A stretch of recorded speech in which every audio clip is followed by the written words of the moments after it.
So, welcome everybody. I can see that there's people dialing in from all over the world, which is amazing. There's Ibiza, Berlin, where else did I see? Sweden, Peterborough, the UK, Glastonbury, Bristol, Shropshire, London.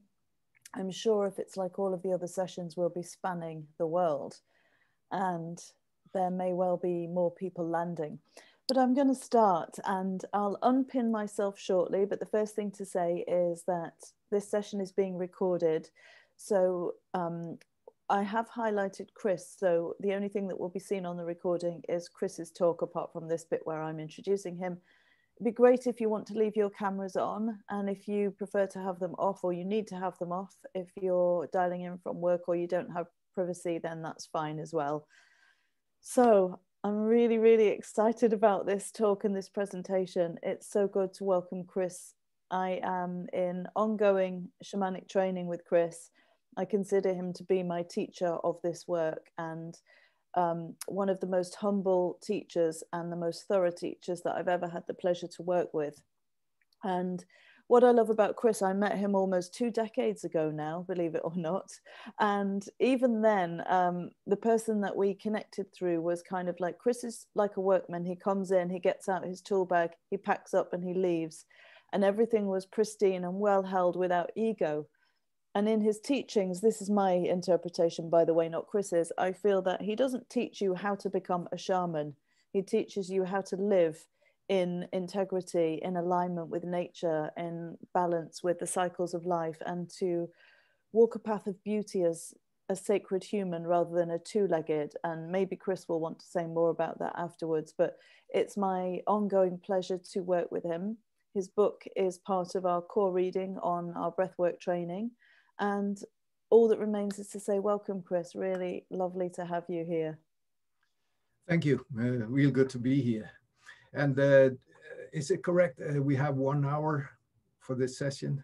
We have 1 hour. You can run over if you need to. With the maximum time would be 1.5 hours, just in case. Yeah. Okay. Yeah. So this talk here, this session is about the role of breath work and the breathing in general in shamanism, in the way I'm familiar with it myself. And let's begin with doing a exercise. So sit in a kind of position you would use for meditation.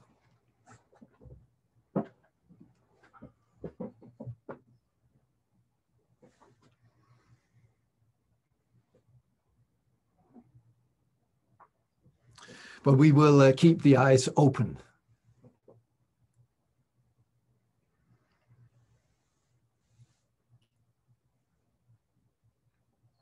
Okay, and so if you look straight ahead,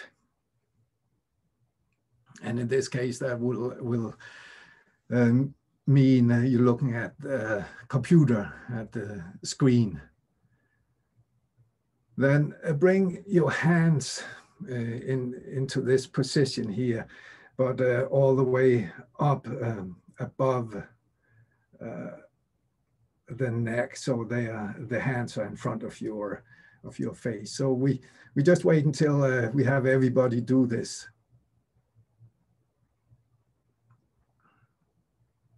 Okay, now you keep your eyes open, and then you begin to move the hands apart a little bit and move the fingers. So let there be this kind of a movement here, moving the fingers all the time, and at the same time you move the hands out to the sides slowly. And the idea now is to be able to see both hands at the same time. So you don't move your head, you don't move your eyes, you watch the hands on both sides as you move them out further and further, and then see how far can you move your hands out and still see the movements of the fingers on both sides.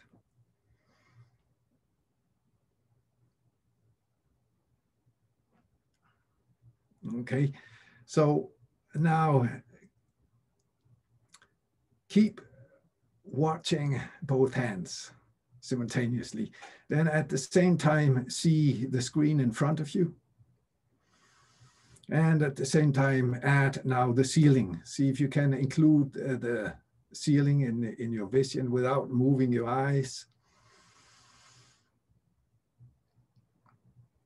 And then include also the floor in your vision. You can lower the arms now, but keep seeing both sides, the floor and the ceiling.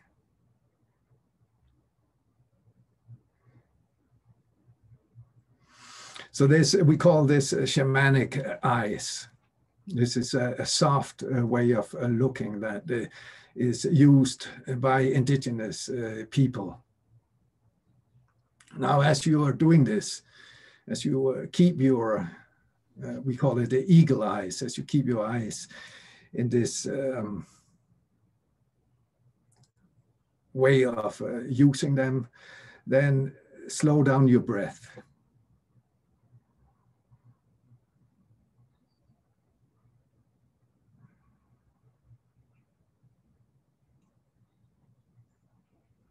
And let the inhalation be the same length as the exhalation.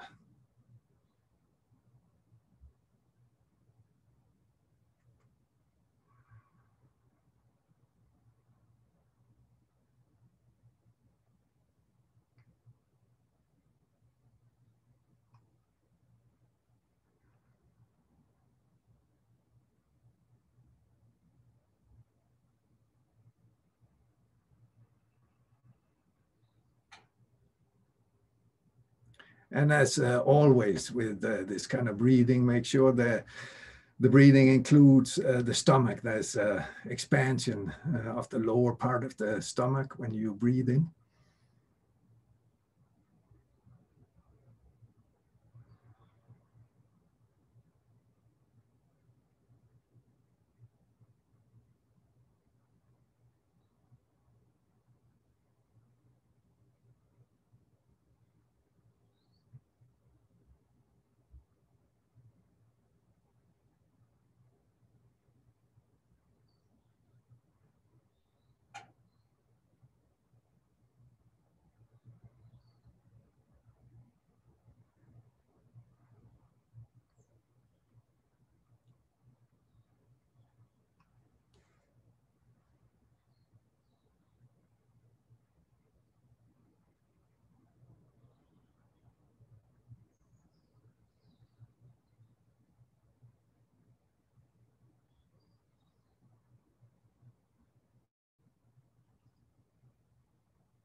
Yeah, okay.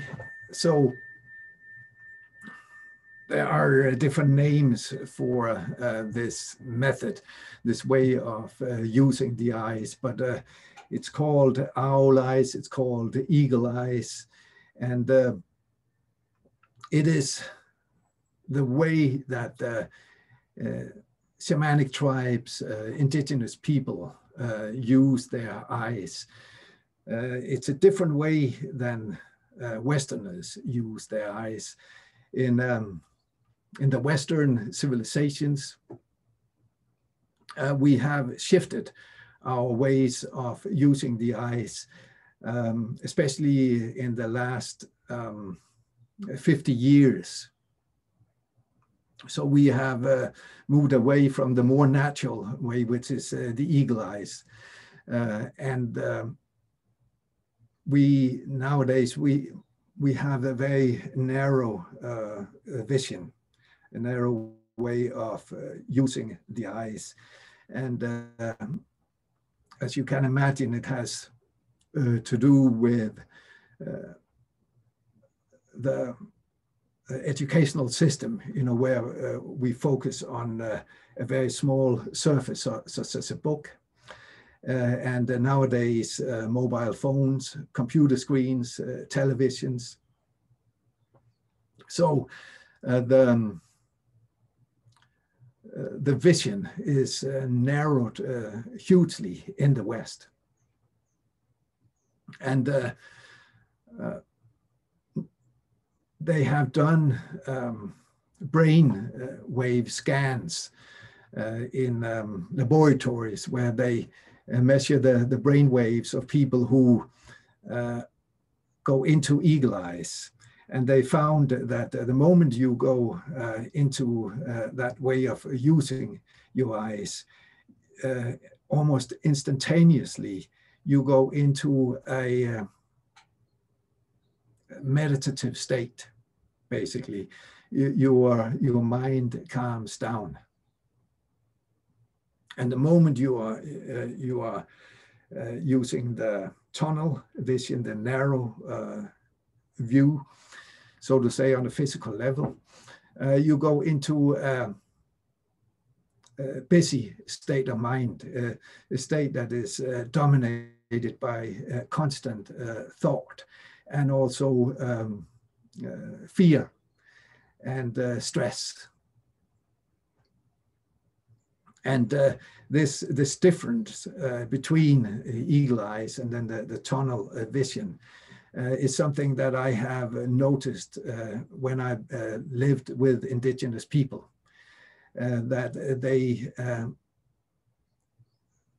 they don't live in the kind of stress traditionally that Westerners live in.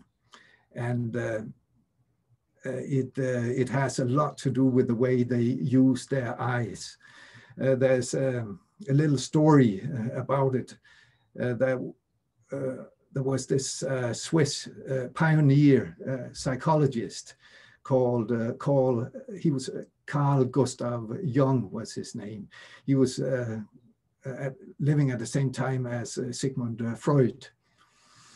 And at one point, the two of them went to the United States by ship. And at one point they split up because Freud, he wanted to visit the cities. And Jung at one point wanted to spend time with the Native Americans on the reservations. And he spent many days in the company of the shamans in different tribes. And when he was in New Mexico, there was a tribe there he spent some time with, and he writes about it in his autobiography called Dreams, Memories, and Reflections, that every morning they would stand on the rooftops waiting for the sunrise. And he was in the company of the shaman. His name was Mountain Lake. So they would stand every morning wrapped in blankets, waiting for the sun to rise. And he said that one morning, Mountain Lake, he turned towards Jung and said, "We think Westerners are crazy because they think with their head." And Jung was perplexed by that. He didn't understand it. He didn't know what Mountain Lake meant by that. And he said, "Well, of course, we think with our heads. What do you think with?" And the shaman didn't say anything, but he did like this. And that was the answer. And that has everything to do with how you use your eyes. And it's also very closely connected to breath. So in other words, when you spend time with indigenous people who live according to the old teachings, who live in the traditional way, and of course nowadays there's a lot of them who don't follow the old ways, but some of them still do. You will find that the difference between them and us Westerners, that their eyes are different. The way they use the eyes is different. And also, if you observe very closely, their breathing is also different. It is, as the way I have observed it and also learned from them, it is generally a bit slower and deeper. And it is connected to the fact that generally they are not in that kind of Western constant thought, more stressed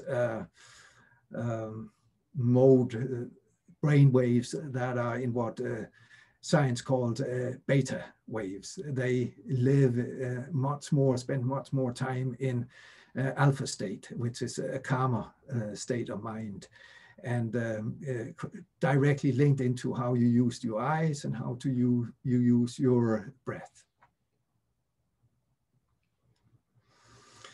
So when I started learning from my teachers, one of the very first thing I learned, and that was by a teacher called David Raven, was breathing. He taught me about changing the way I was breathing. And he also gave me the medicine wheel, and I will just show you a little drawing here of the wheel. So I don't know if you can all see it, but it's the 4 directions and the 4 elements. So in the north is air, in the east is fire, in the south is water, and in the west is earth.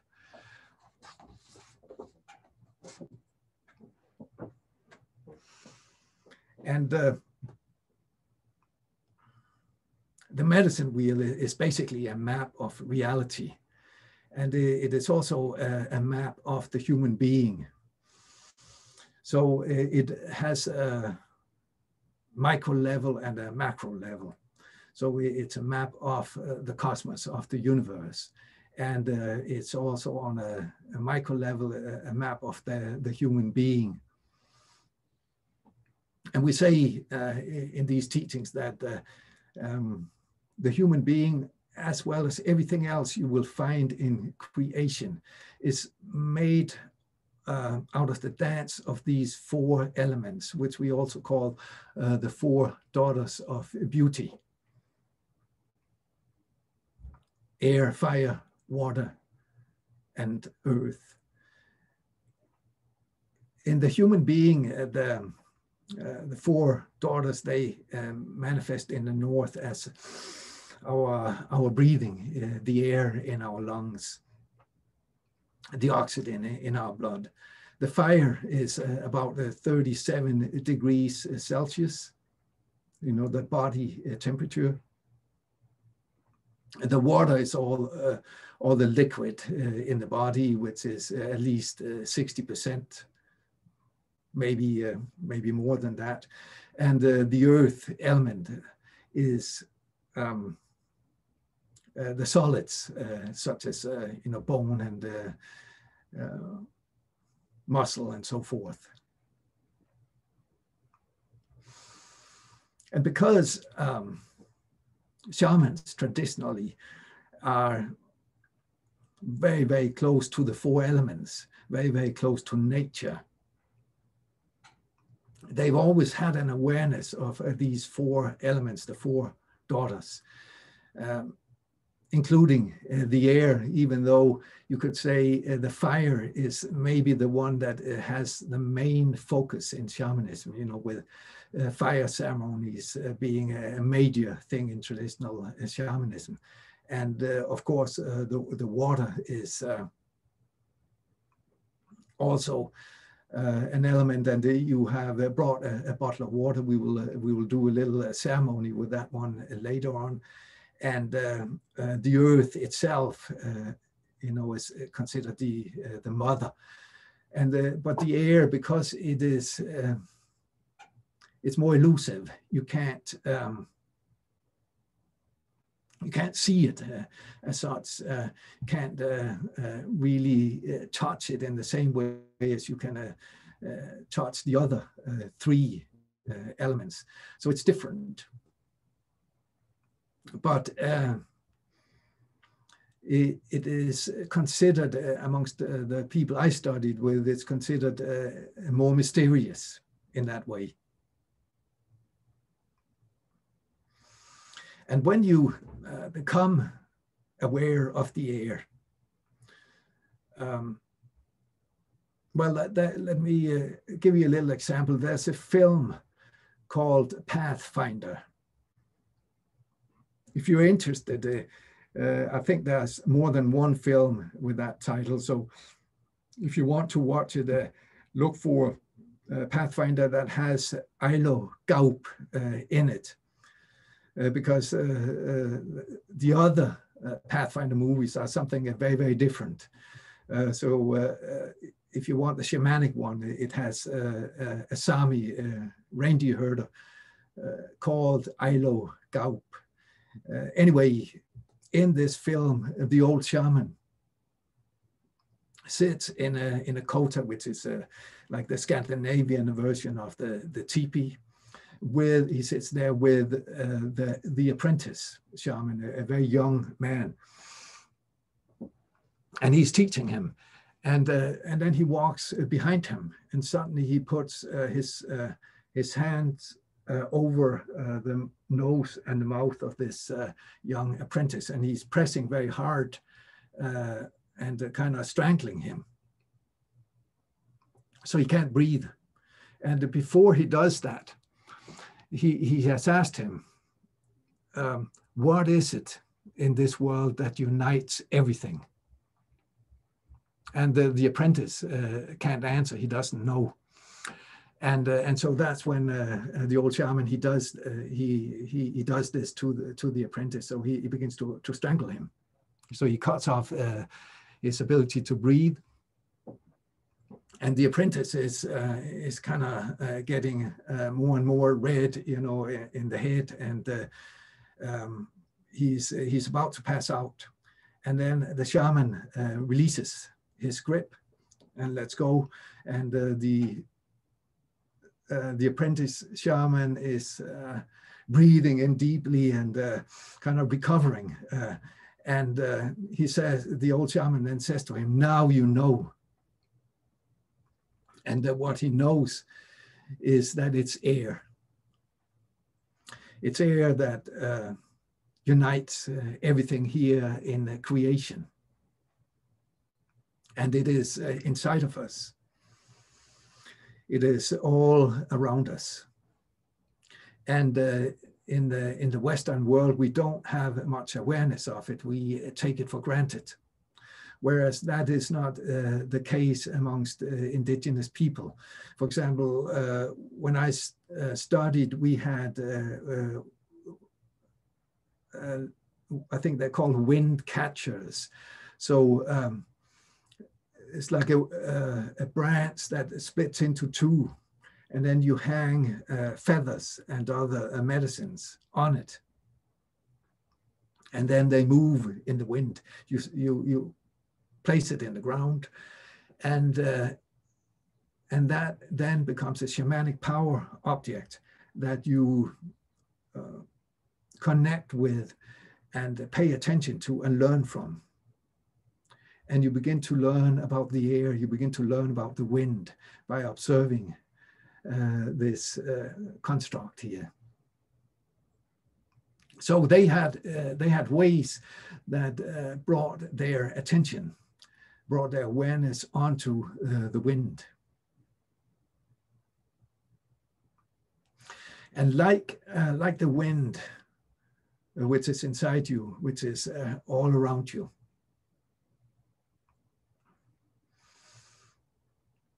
you can say that the wind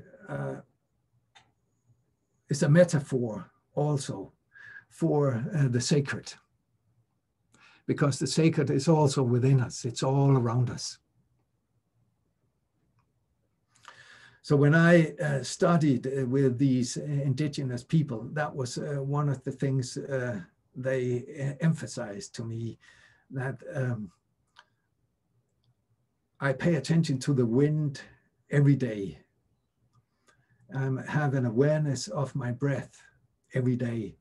And with that awareness also comes a gratitude, an appreciation, a thanksgiving for this gift of life, because that is also what it is. The wind is that which sustains life.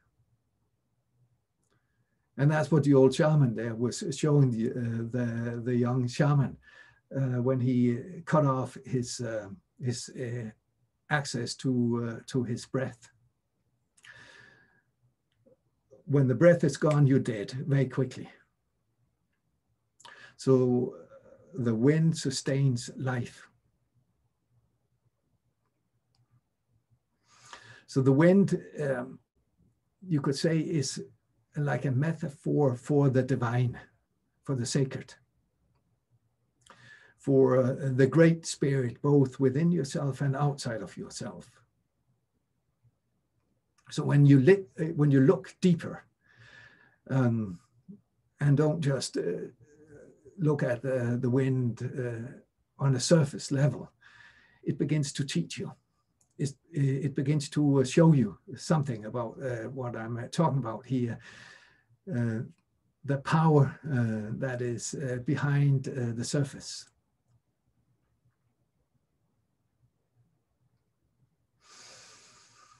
And then in relation to what the old shaman taught in that film there, he was also showing the young man that he's not separate from the rest of creation.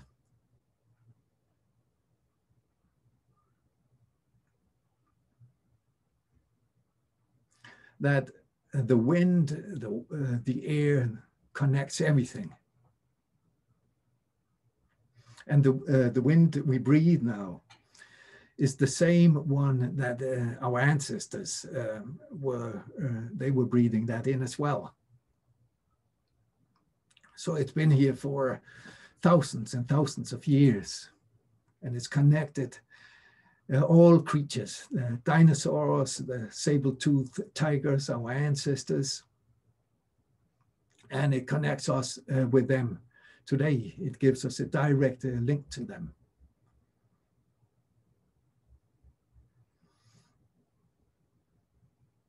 And in the shamanic teachings, we also say that once you begin to not have an intellectual understanding of oneness and unity, but once you begin to have a direct inner knowing deep within your heart of that unity, that you're not separate, then you begin to live from another place. You begin to live from a heart-based place, and you begin to live from a place where there's no fear.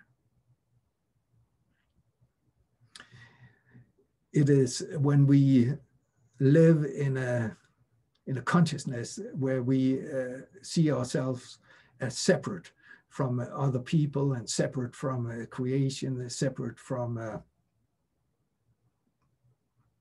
the cosmos, that fear comes in. Fear comes in because there is this sense of separation. So the old ones, the old shamans, the old wisdom keepers, they saw these things. And then they would teach the young ones from a very early age about how to relate to creation, how to relate to Mother Earth from that place of oneness, and with that the eagle eyes and an open heart.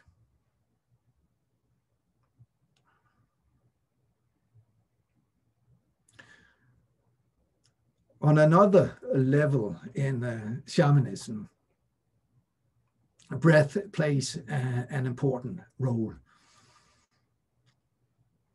And it has to do with the core shamanic healing methods. One of them being extraction. Extracting spirit of illness from a patient, from a client.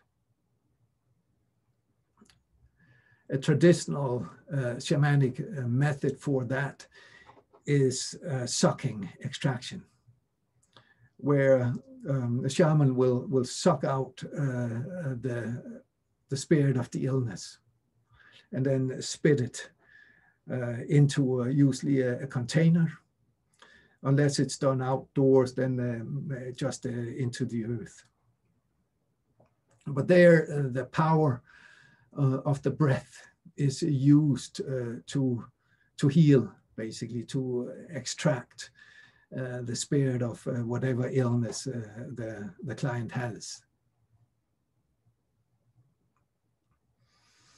That way of doing extraction is worldwide, so it's practiced and has been practiced in the past also in South America, North America, in Siberia, Mongolia, and other places in the world.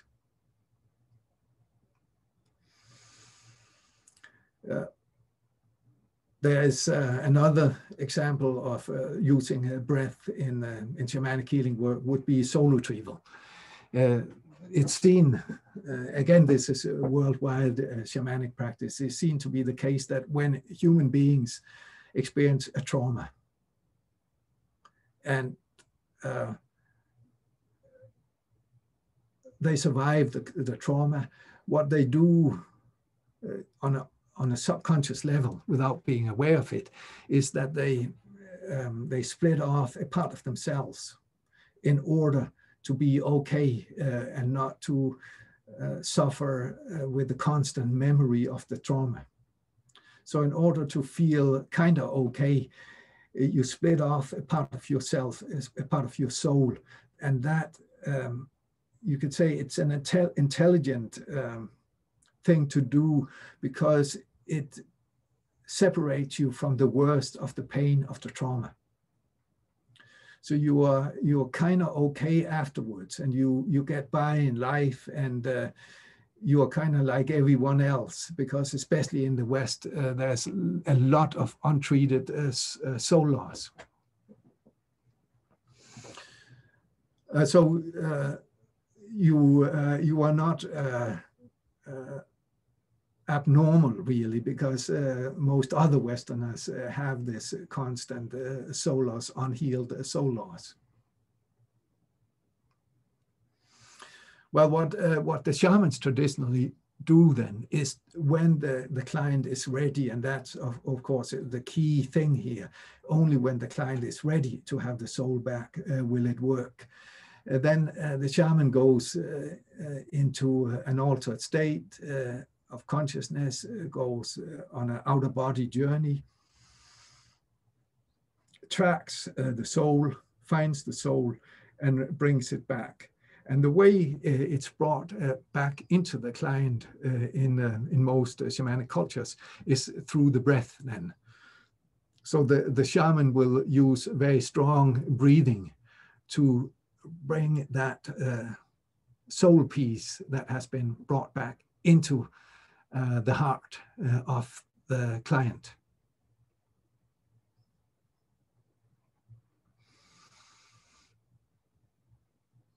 So that's one way where breath plays an important role.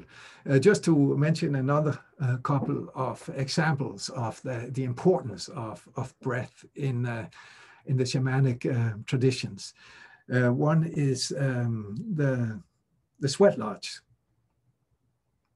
And many tribes in different parts of the world have some kind of form of sweat lodge. I've been in sweat lodges in Mexico and in North America and in North Scandinavia. And when you go into a traditional sweat lodge, there's an emphasis on the air, on the element of the air, and especially the air that carries the heat from the rocks and the water that has hit the rocks and turns into steam.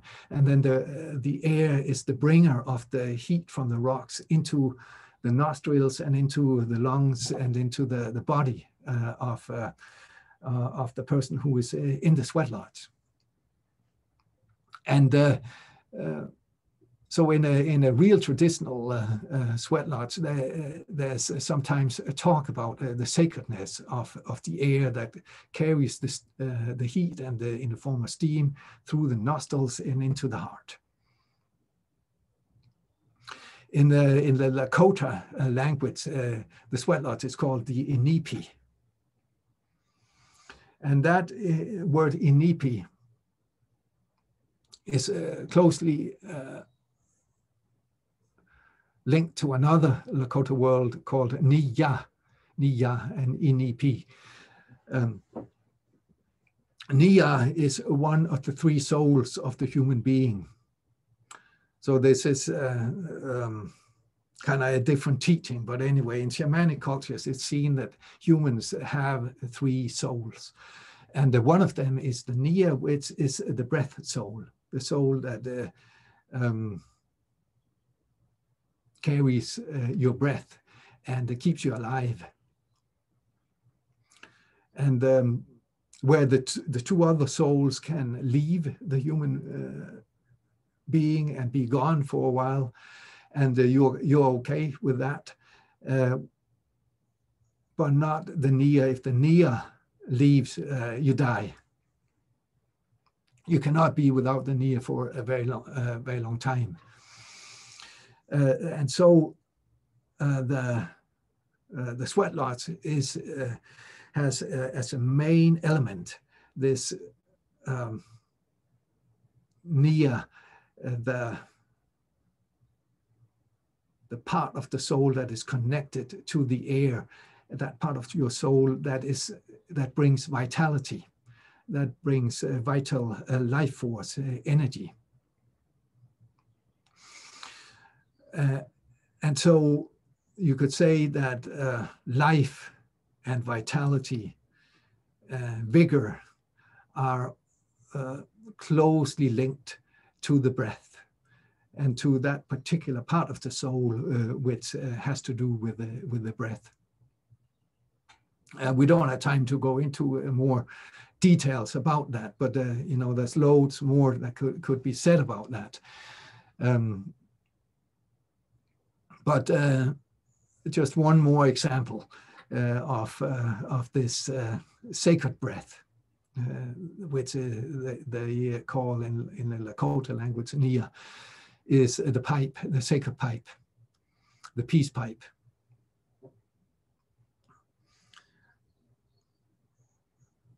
So in a lot of ceremonies, the pipe is an integral part of the ceremony amongst the Plain Indians. also in other cultures, but the one that's most well known is probably the Plain Indians' long peace pipe. And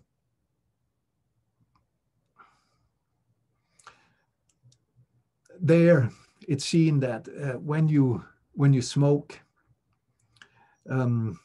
it is basically your breath that becomes visible in the form of smoke. And that breath and that smoke carries your prayer.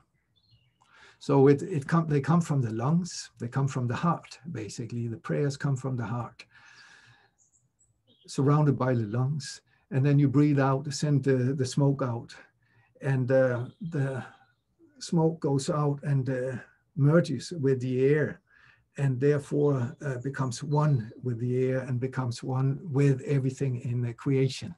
Touches everything, touches all trees, all plants, all animals, all other human beings, and also very importantly, goes into the spirit world and touches into the spirit world.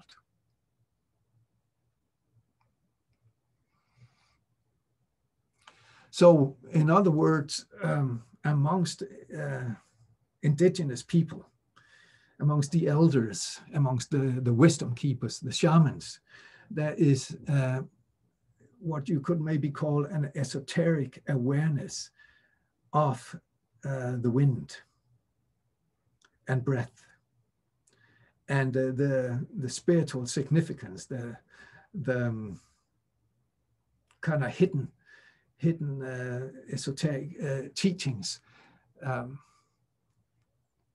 behind what appears on the surface. Indigenous people have a kind of sacred awareness of the power of breath, of the wind.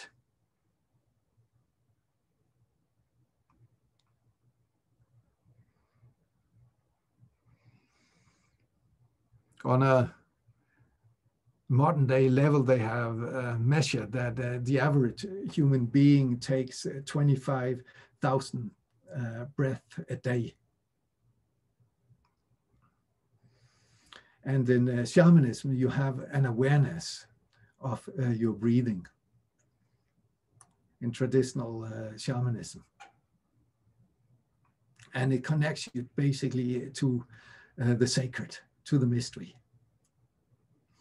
And you don't make any assumptions that you understand it, that you know it. It's an ongoing mystery that keeps teaching you, keeps opening up your mind more and more, keeps opening up your heart more and more.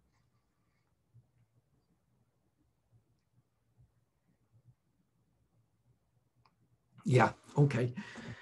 So from there, we will move on to working with that bottle of water that Stephanie told you about. It can be any size, it doesn't matter. I have a big one, and then I transfer the water into this smaller one afterwards, so I can have it with me. But main thing is you have a bottle with water. Just a little bit about the background for this. So I do expeditions, wilderness expeditions, and I take groups to different places in the world.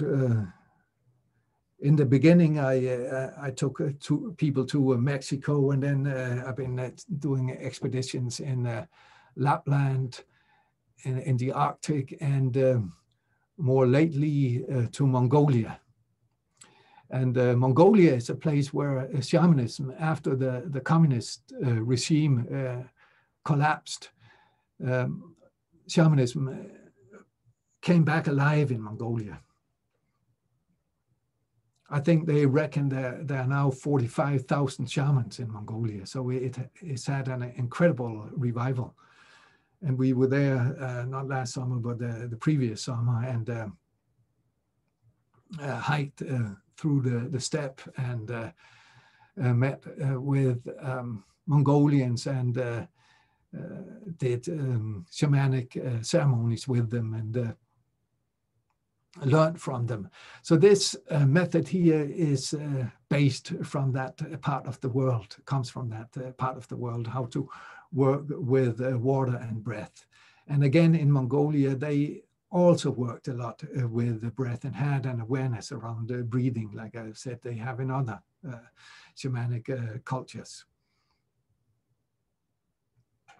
So the idea with this ceremony we will do now is that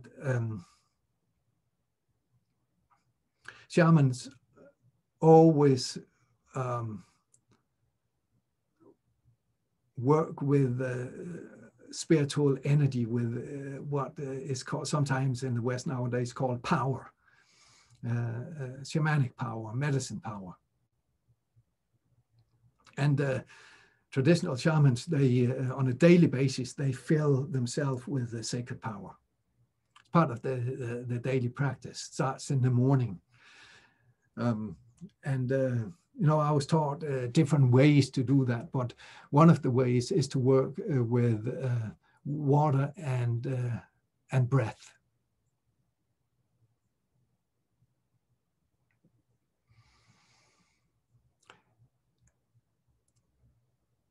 So we will do that ceremony now, and I will talk you through it. So first, have the bottle in front of you. You're not going to use the bottle right away. It'll come a little bit later in the ceremony. So we normally would do this ceremony outdoors, but it is not required to be outdoors, but it can be done indoors. So we obviously you all indoors, I assume here, so we will do it indoors now. But once you have learned how to do the ceremony, you may wish to do it outdoors at one point. So you can do that later.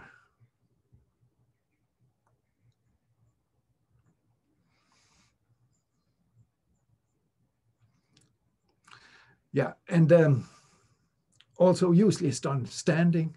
So if that's possible, then and you can have the bottle of water in front of you and then stand. And then I will talk you through the ceremony, the ritual.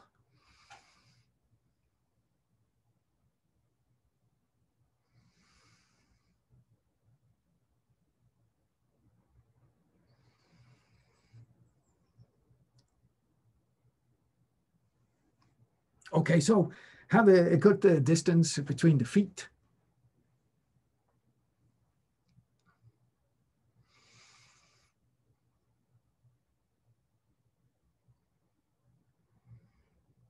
And surrender your weight to Mother Earth. Take a few deep breaths.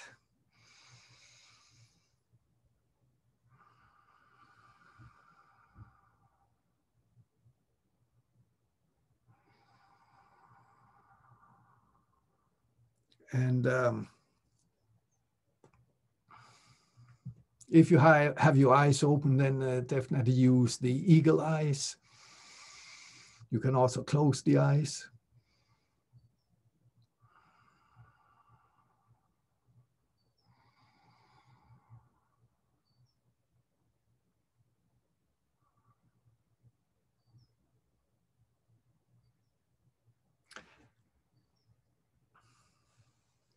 And become aware of your body from inside out. Become aware of your body all the way from the toes to the fingertips.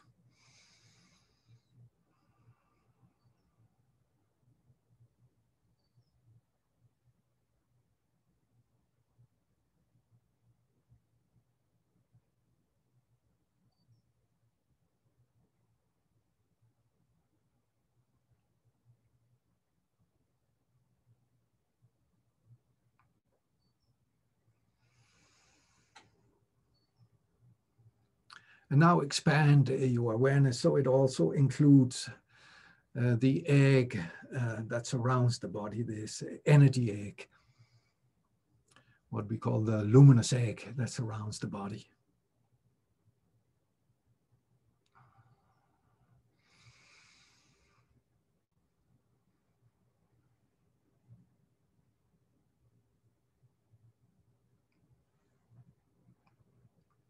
Now, bring your awareness to the earth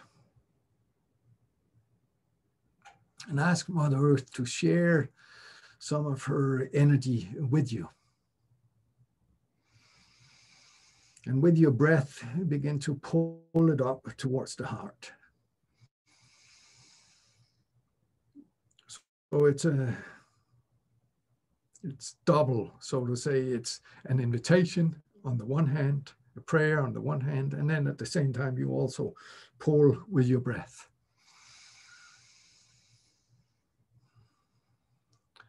And yes, some of you are using your hands, and it can be a good idea to move the hands up from towards the earth, up towards the heart. And let this energy now from the earth begin to gather in the lungs and in the heart.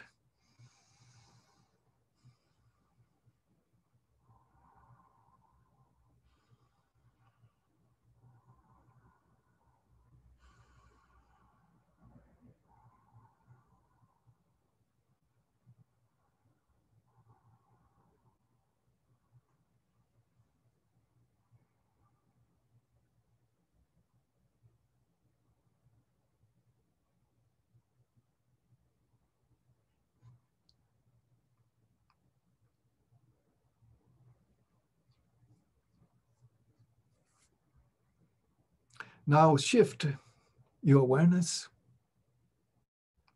to the upper world, to the sky. And ask the sky to share some of its energy with you, the cosmos, the Great Spirit. Ask for a waterfall of light and energy to descend down upon you.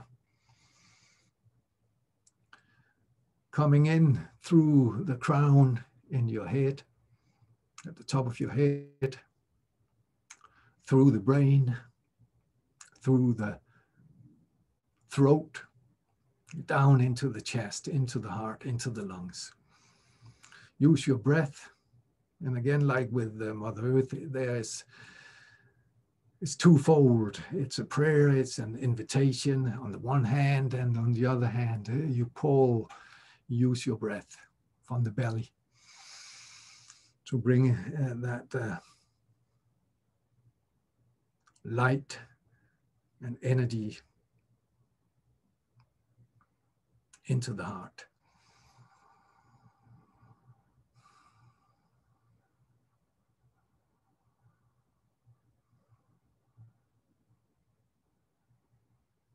It's filling your body, it's filling the luminous egg, and it's especially gathering and accumulating in the heart, in the lungs.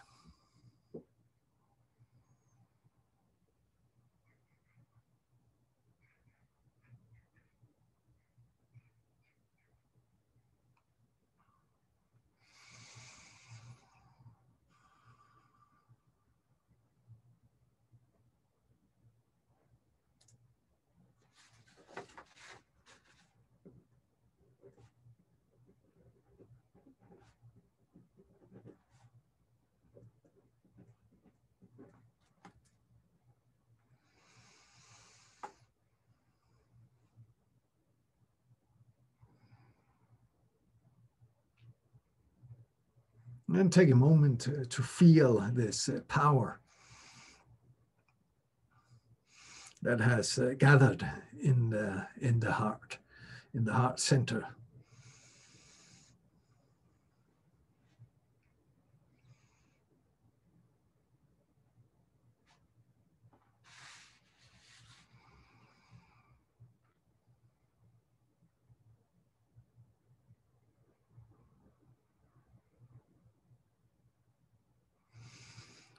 The air has a substance from which life comes, a substance which brings life, which brings vitality. And that is inside of you now. You connect with that now, within that heart area. And then you pick up your bottle and unscrew the lid.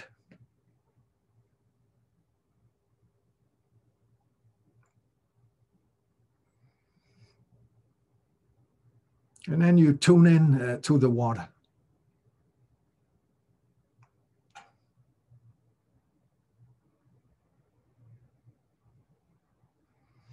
And then when you're ready, you focus back on the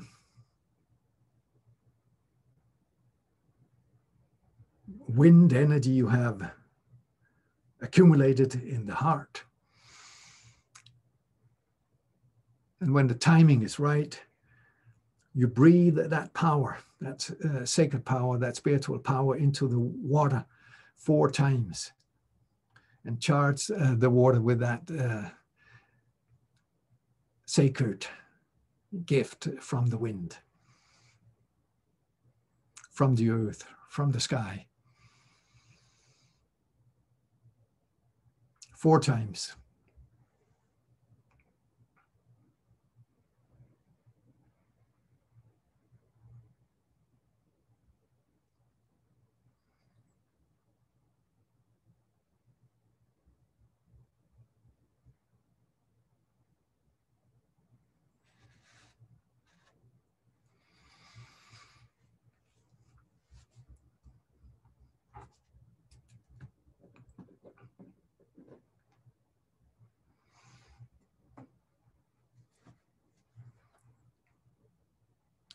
And when you've done that, you can pour a little bit into one hand, into the palm of one hand.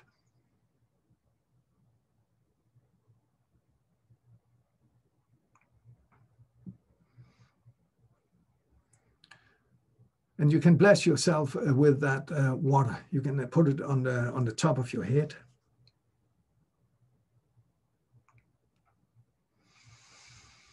Put it on the heart. And anywhere else on the body that needs blessing.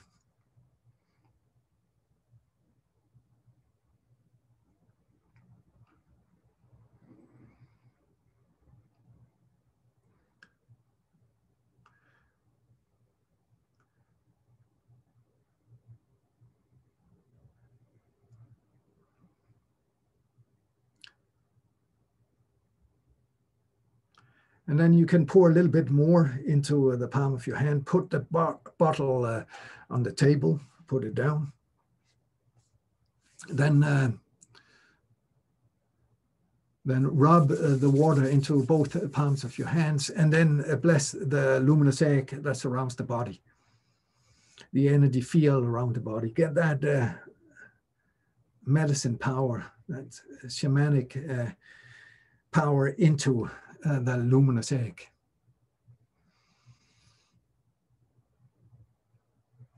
So this is a traditional indigenous practice and ceremony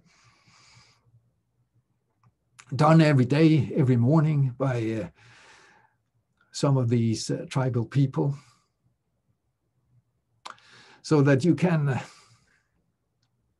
live in a sacred way and walk a sacred path. So this is can be a daily practice that reminds you of your path, reminds you of who you are, reminds you of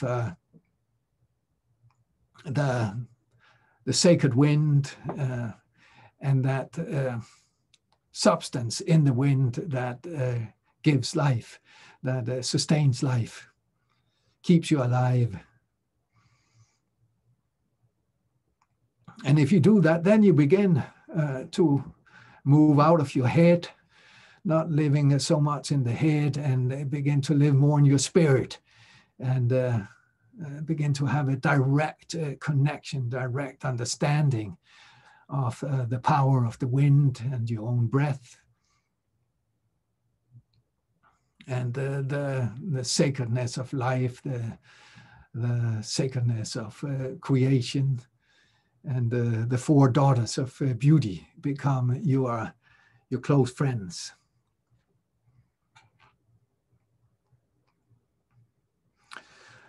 So Stephanie, that's it. We have come to the completion here. Thank you, Chris. I'm going to stop the recording and put us back on gallery view in case anybody has any questions for you. So just bear with me.